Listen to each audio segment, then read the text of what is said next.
Is there anything more quintessentially feminine than someone in tight tights and high heels? Oh.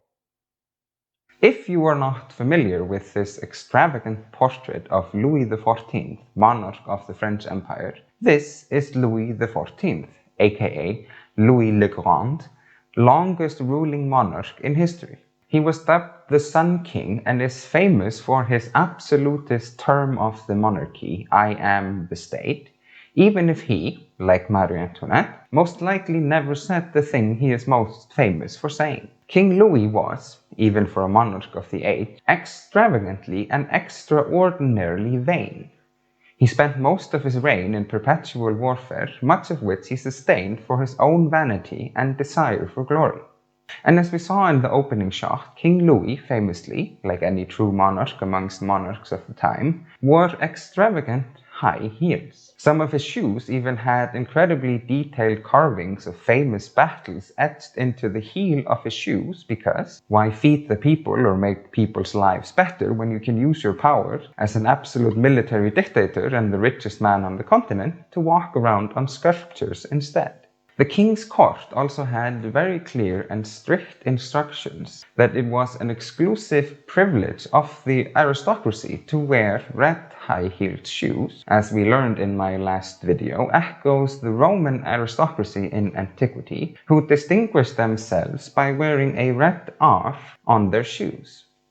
But as they were a sign of the monarchy and the aristocracy, when Napoleon Bonaparte took over the French state at the turn of the 18th century, he even went so far as to make high heels illegal. And high heels were infamously seen for the last time at court on the feet of Marie Antoinette at her execution in the year 1793. But in order to talk about high heels in the more modern time, we must first go back to the beginning. Okay, maybe not the beginning. A few billion years later. Much better. Now, if we are going to talk about high heels, there's really only one place to start. That's right. Horses. Now, some of you may have some reservations about this. After all, the mental image of horses in high heels feels like animal cruelty at best, and ignoring the moral conundrum of doing it is just plain logistically difficult to pull off on a consistent basis. But as I am about to show you, the history of the high heel and the history of the horse are intermingled and inseparable. In effect, you cannot really tell one without the other. So today, that is exactly what we are going to do. The purpose of this video is then to investigate this elaborate history, the relationship between humans and horses, and how high heels changed the very course of world history as we know it, down to this very day, and briefly examine the history of high heels from Genghis Khan to Carrie Bradshaw.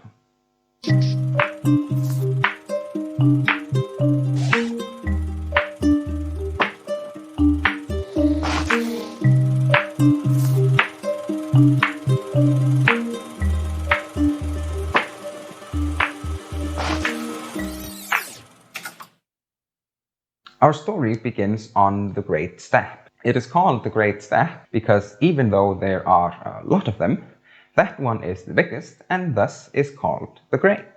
The Great Steppe is an inhospitable place. It's barren, windy, and incredibly hard to traverse. And it was a sort of place where, upon first encountering it, humans immediately deemed it impossible to live there in any long-term sustainable capacity. Then, some 6,000 years ago, by modern estimations, people started domesticating horses. Now, horseback riding was a true game changer in world history. It meant that not only could horses carry far heavier weights than any human being could, horses can also run faster for longer than any human could, and the plow horse was one of the most important agricultural revolutions in world history, which is virtually unchanged for thousands upon thousands of years, as is the concept of herding animals from horseback. The domestication of horses made it possible for people to live on the steppe for thousands and thousands of years, but as I mentioned, life on the steppe was harsh and challenging. But surviving on the steppe also made for ideal conditions for the next logical step of horsemanship. And life being what it is, people on the steppe started using horses for hunting and war. And while I am trying not to get dragged into the history of cavalry in this video, or talk about that in detail in a dedicated video, but it is important, and virtually impossible, to talk about the history of the world and not talk about the fact that warriors on horseback have very, very often changed the very course of history. Now, almost everyone in the Christian world knows about Attila the Hun, whom the Romans dubbed the Scourge of God, who made the Western Roman Empire a vessel to his Hunnic horde. On the other side of the globe, we have the samurais, the elite hereditary warrior caste of feudal Japan, who, despite the popularity of samurai swords in the modern world, were primarily heavily armored horse archers. In essence, the samurai were the tank before tanks were invented. But most famously of all, and just downright one of the most famous and well-known human beings in all of world history, Genghis Khan. Now, Genghis Khan conquered and built the largest empire in world history. Genghis Khan, or Temujin as he was called, Genghis Khan just meaning great king or king of kings, similar to Cyrus the Great, founder of the Persian Achaemenid Empire, and his successors, who held the title of the Shah, king of kings. But the point being, Temujin Genghis Khan, at the head of his Mongol warriors, arguably the finest and most effective cavalry force in the history of the world, conquered so much new territory all over the world and killed so many people doing it, that his ecological footprint is still noticeable today. And not only that, at the turn of the century, researchers determined that 0.5% of the worldwide population is descendant from Genghis Khan. Now, this may not sound like that much because percentages are weird like that. But to put that into context, that means that because of what the Mongol horde did, 1 in every 200 people on the planet are directly related to Genghis Khan.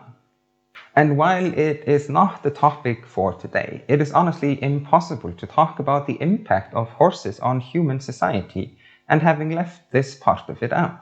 But for the purposes of this video, I'm going to talk about horseback riding in more general terms and just how much it has changed over the centuries. And to do that, we must start with something that we take for granted, but was actually a huge and revolutionary thing that changed world history and made life incomparably different to the lives of our ancestors.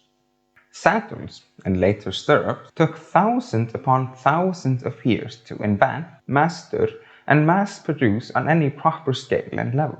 Before they were invented, people used to ride on horses with nothing but blankets or animal skins for protection, and some kind of piece of leather to hold on to the horse with. So how did they do it? Luckily for us, we have an almost excruciatingly detailed description of just that. Special friend of the channel, the Athenian military historian, mercenary commander, and dog fanatic, Xenophon of Athens, who, as we learned in my video on the history of cats and dogs, some 2,500 years ago, wrote one of the most comprehensive guides on hunting in recorded history.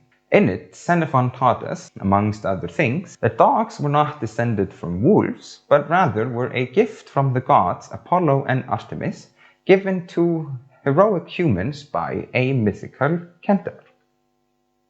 Obviously. But Xenophon also wrote guides on the military, and arguably the most famous of these is the Perihyppical, which people much better at ancient Greek than me have translated as the art of horsemanship, or simply the art of riding horses. Xenophon's description of what makes a good horse, what to look out for when picking and training a horse, and all of the details that go into being a cavalry commander, are enough to turn even the most passionate academic away. But hidden amongst the grueling details of what it meant to be a cavalry commander 2,500 years ago are some truths that remain to this very day, such as where to stand in relation to the horse when doing horse-related things so that the horse doesn't kick you in the head, how to put on reins on a horse without being attacked by said horse, and most importantly for our purposes today, How to mount a horse before the invention of the saddle and stirrup. The first of these being grabbing the reins with your left hand and with your right hand simply hoisting yourself on top of the animal. And this is the first one, since it cannot be taken for granted that a horse will learn to lower itself and then stand up with the rider already mounted, which Xenophon also recommends if the horse can be properly trained for it.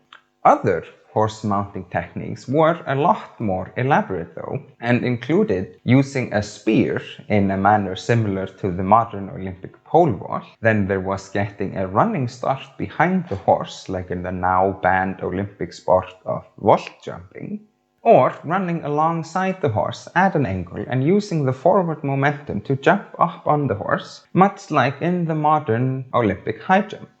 And this similarity between war training and Olympic events was of course no coincidence, as we will learn in more detail in a later video. Xenophon then concludes for our purposes with the following. When the riders are seated, whether on the bare back or on the cloth, we would not have them sit as if they were on a chair, but as though they were standing upright with their legs apart.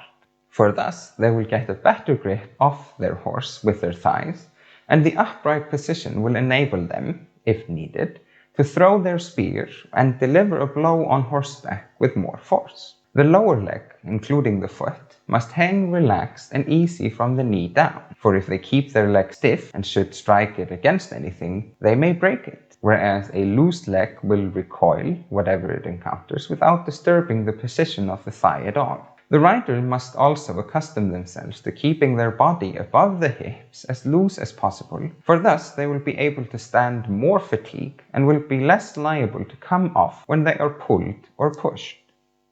Now, why would anyone do this? This seems like a terrible idea. It's uncomfortable, if not downright dangerous, where anything as much as a badly timed sneeze can knock you off your horse. And speaking from personal experience, falling off a horse really hurts. Now, the reasons that people did this are varied, and people argue to which degrees at which time, but it can be boiled down to three main components. The first one being status, the second one being endurance, and the third being height advantage. Now, just like in the modern times, your right mattered immensely to your social status. A conquering general riding in on a stallion is an impressive sight to any onlooker, and the fact that when riding a horse, everyone that you talk to has to look up at you while you look down on them has been an important factor since their inception into human society. But not only that, horses are expensive to acquire, expensive to maintain, and difficult to train for war. The bigger and stronger the horse, the more expensive it is to maintain. But on the other hand, the bigger and stronger horse allows for more elaborate armor, weapons, and shields that you can bring with you into battle.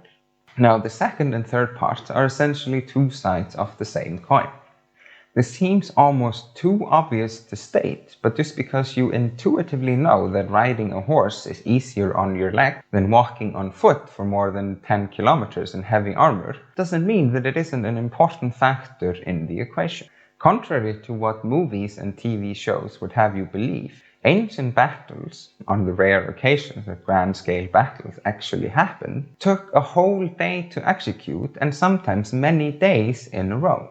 To give you a picture of the human achievement required to execute a battle plan, imagine the biggest sports stadium or large event of your choice that you have been to or seen. Now try to get those tens of thousands of fans out of the stadium and then do the exact same thing, but this time you give each and every one of them a large shield and a sword that they must hold on to because their lives literally depend on it. Then get them to move in a synchronized fashion, making sure that no one flees for their lives, marches too early or too late, and without leaving a single gap in the line.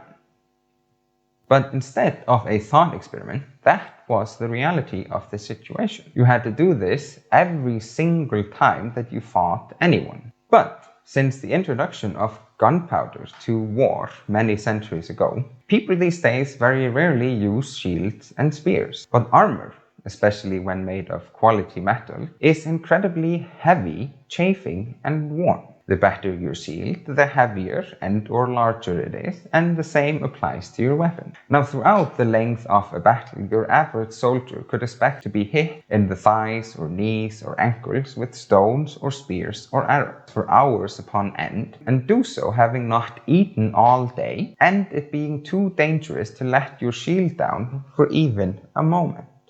And under such conditions, horsemen were invaluable. As you have no doubt noticed on yourself, all of the places where human beings generally don't want to be hit are almost all from the waist up.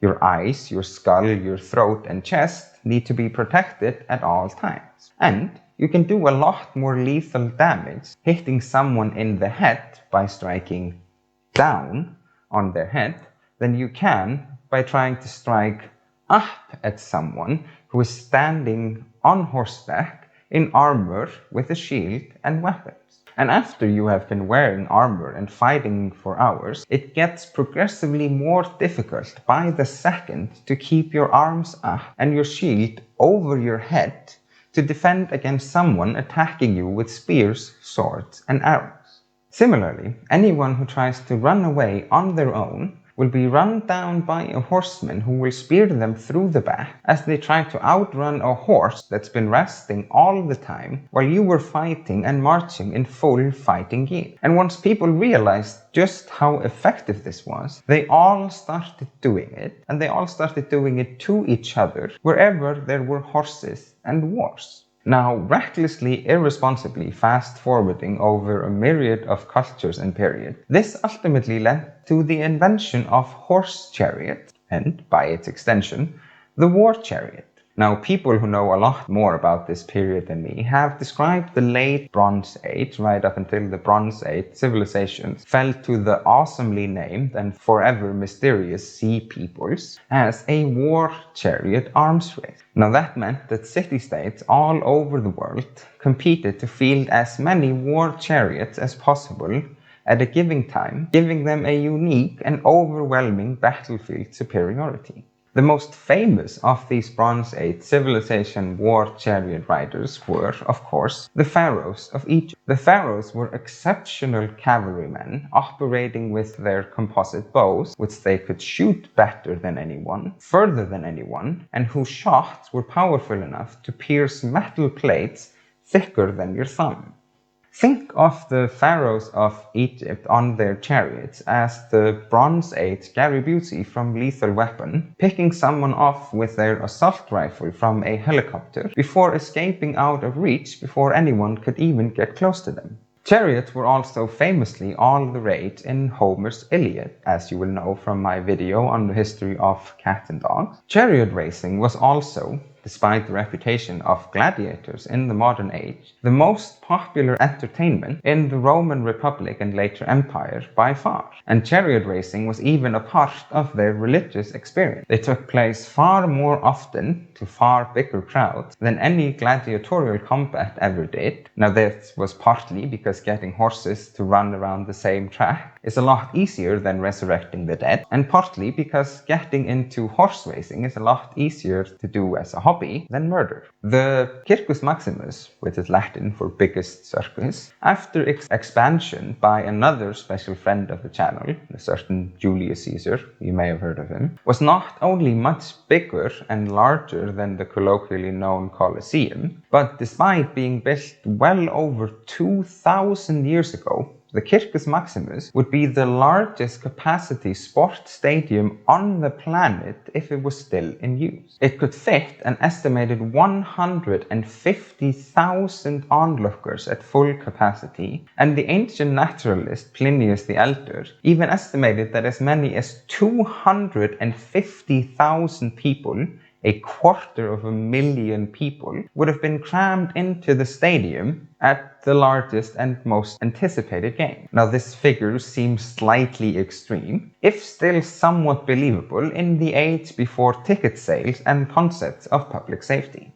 And now that I have broken my promise of not covering the history of cavalry, I am going to make a long story short and no doubt upset some people with how superficially I am going to cover this. Cavalry grew in importance from around 2500 BCE, mainly because people had bred better horses and had become better at riding them. With better horses and better trainings came more and more different ways to approach warfare. Heavier and stronger horses could be used to support heavily armored knights, whose powerful charge was used to break the hearts of men and shatter their line, whereas lighter and quicker horses were used for scouting, harassing the enemy, assassinations, nighttime attack, and picking off isolated units during battle. Great horses with a successful breeding history were worth immensely much, and throughout the centuries and millennia, warriors gifted horses to their lords and kings as a sign of respect. Horses were useful for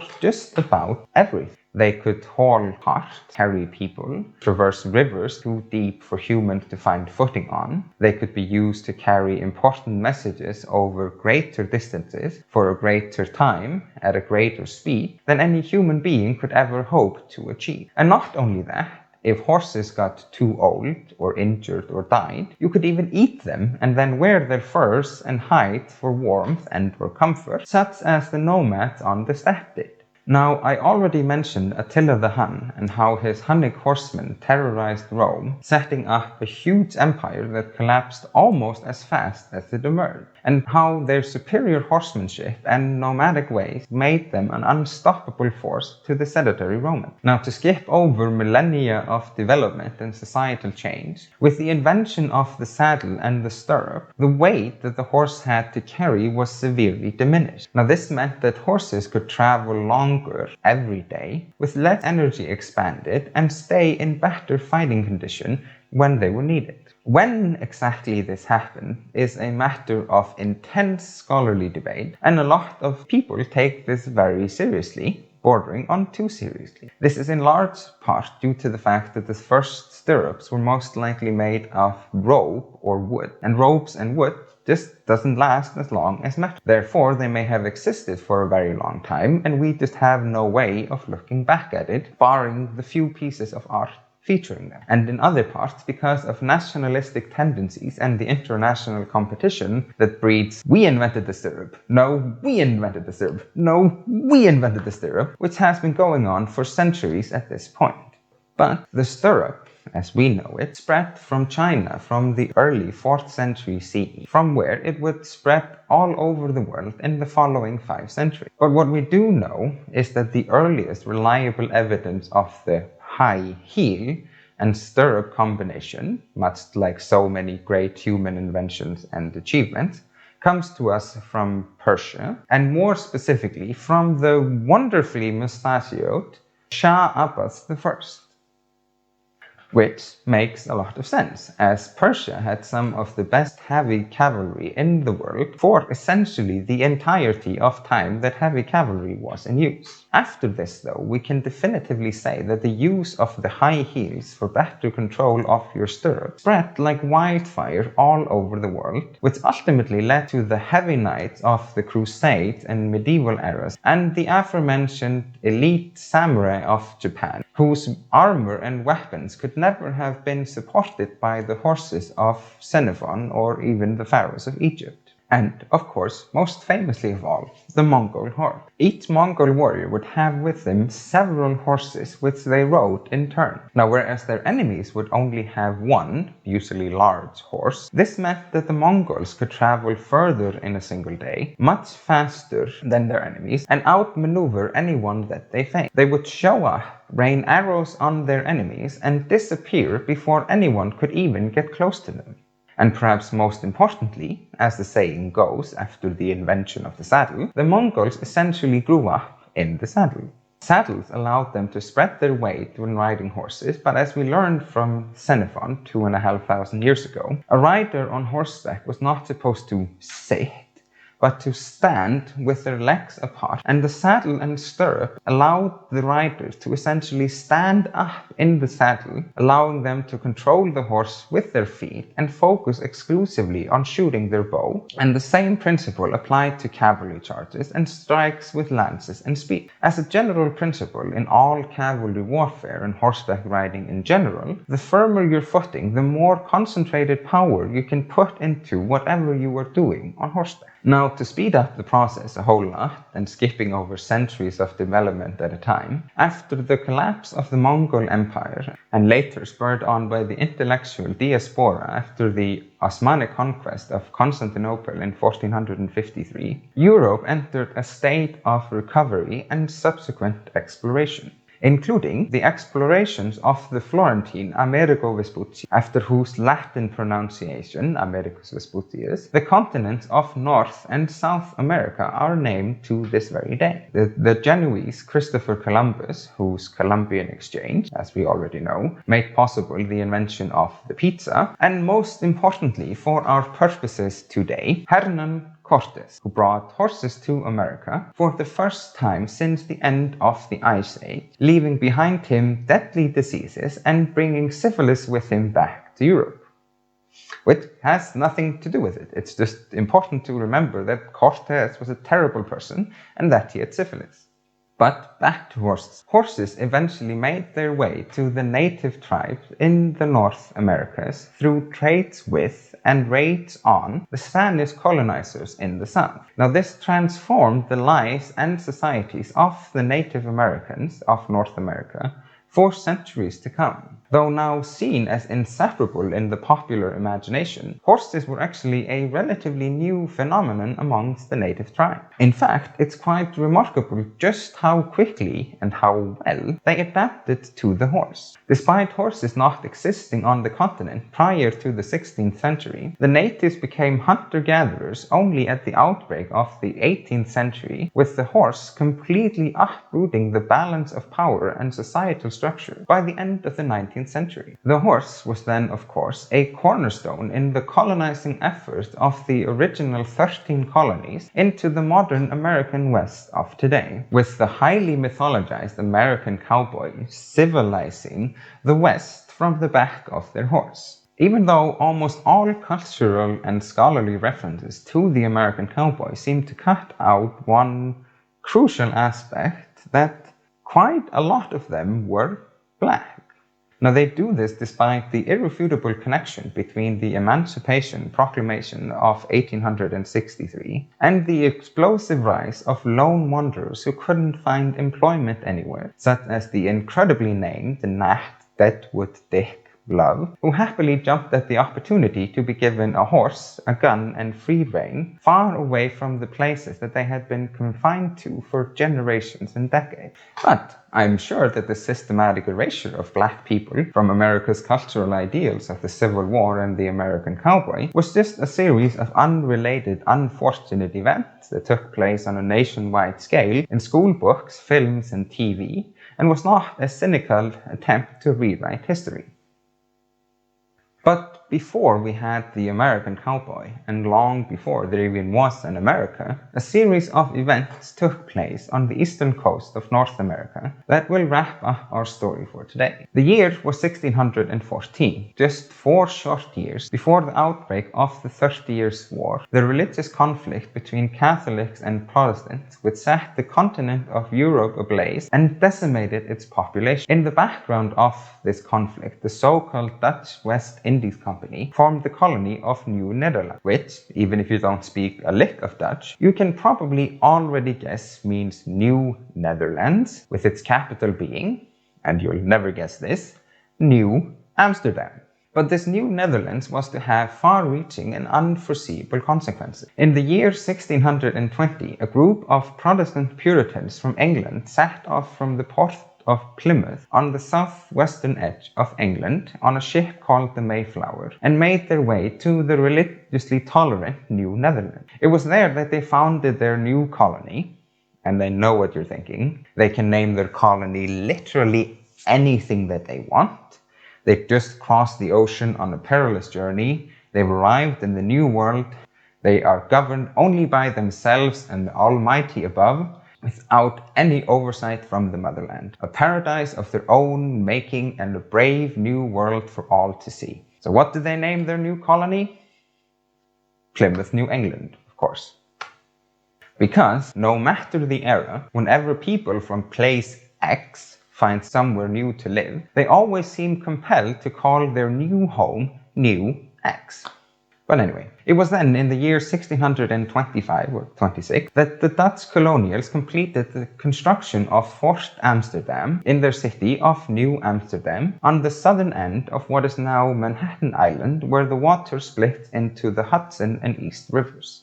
After half a century of Dutch rule, things took a turn for the worse. In the year 1664, the English Royal Navy entered the port, forcing the Dutch to surrender. The English renamed their new conquest of New Amsterdam New York, in honor of the future King of England, James II, who was then the Duke of York.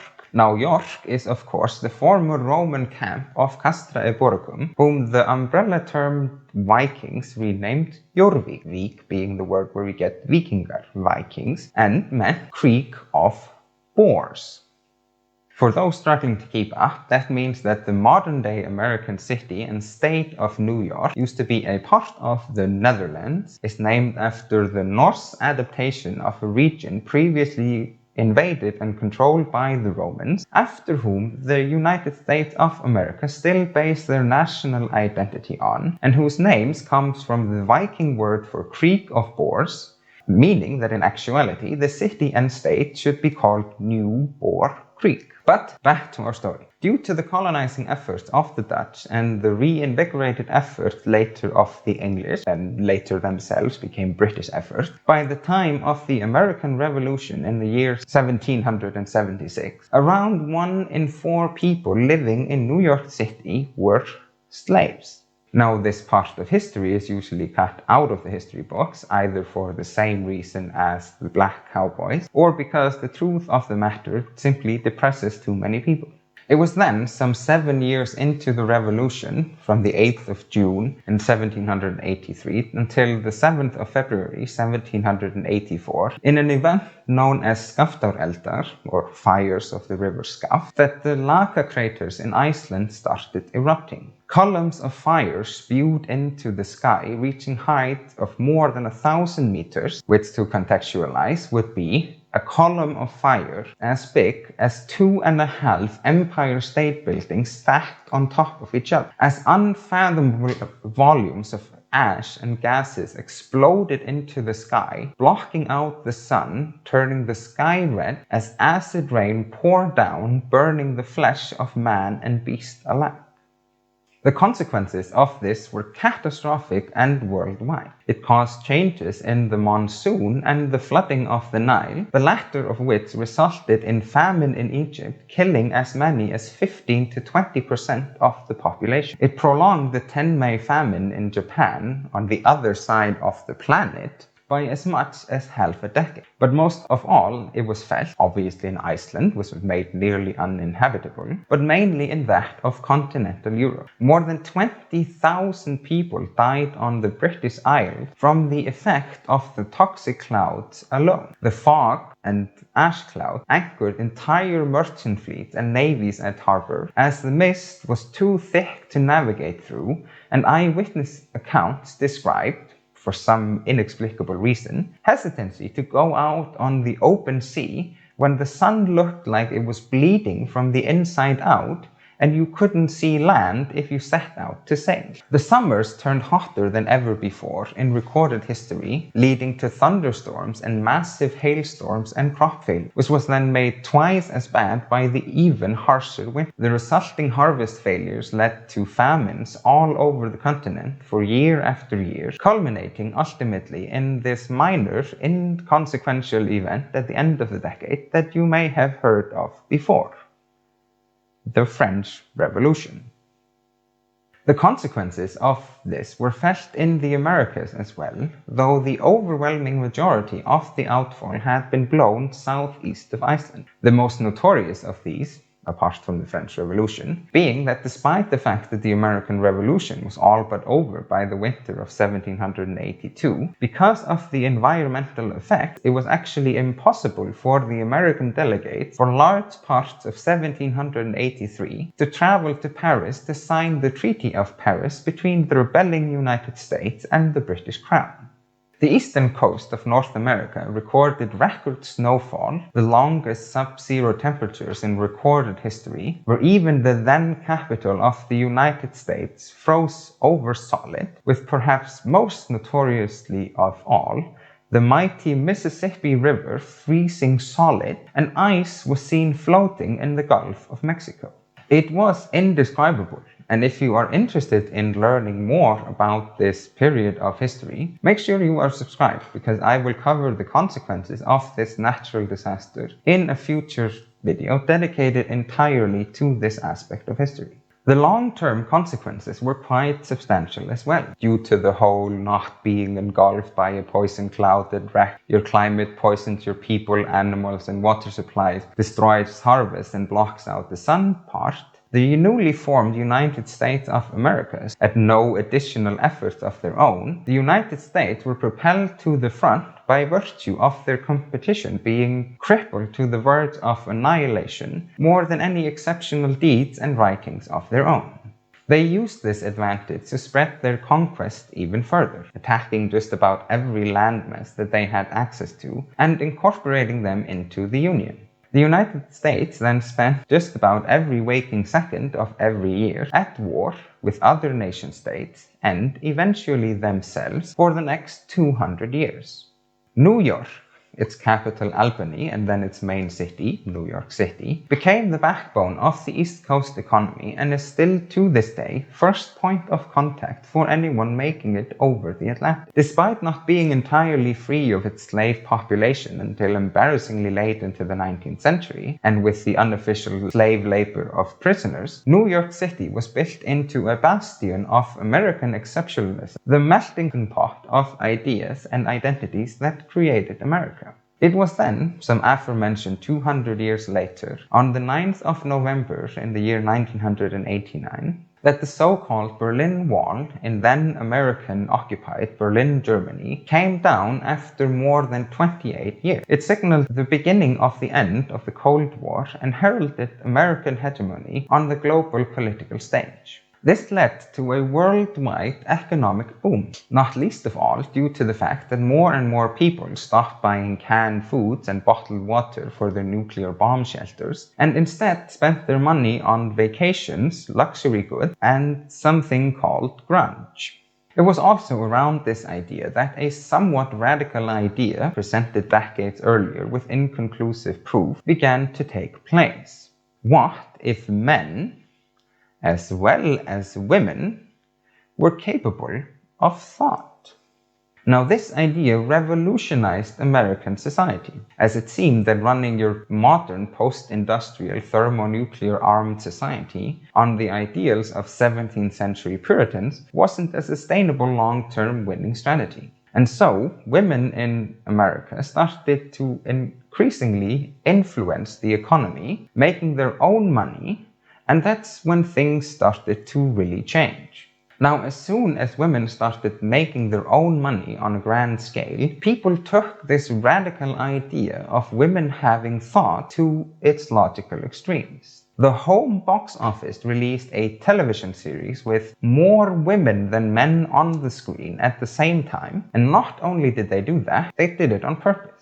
This unexpected side effect of the theory of women as sentient beings led to the discovery that not only are women capable of thought, they enjoy entertainment. And furthermore, if you make entertaining things for women, they're even likely to watch it. But by the time that this revolutionary idea of women as sentient beings finally took hold in New York, the world had undergone quite a transformation. In the age of steamships, railroads, and the private car, not to mention commercial and private air travel, high heels, formerly an exclusive privilege of the monarch and aristocracies, became outdated and unwanted, as no one wanted to be associated with horsemanship in the era of mechanized transportation.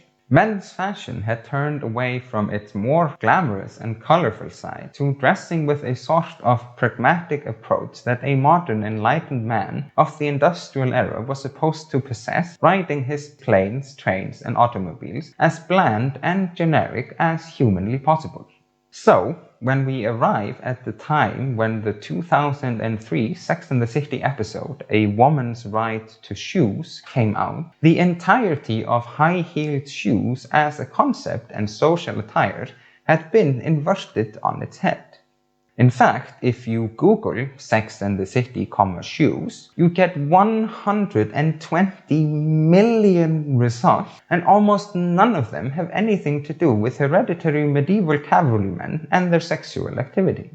Gone were the days of Queen Elizabeth receiving recognition as a military commander by wearing high heels, which was meant to make her seem more like a man. And gone were the days of the most powerful colonial monarchs trying to outdo each other with increasingly elaborate high-heel sculptures and obnoxiously elaborately decorated war mounts. And so it came to be that high heels underwent a transformation from being a closely guarded privilege of the militaristic aristocracies of the world for more than 1,000 years to what they are seen as today. The must-have quintessentially feminine accessory for women in the late 20th and early 21st centuries to wear, and thus concludes From Genghis Khan to Carrie Bradshaw, a brief history of high heels.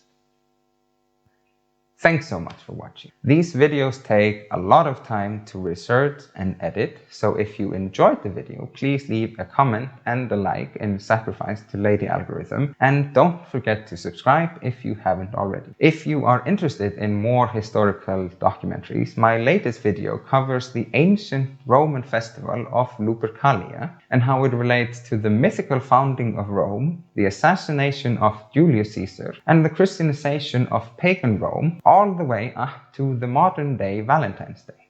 Other than that, I hope that you enjoy it, and I will see you on the next. Take care, and thanks for watching.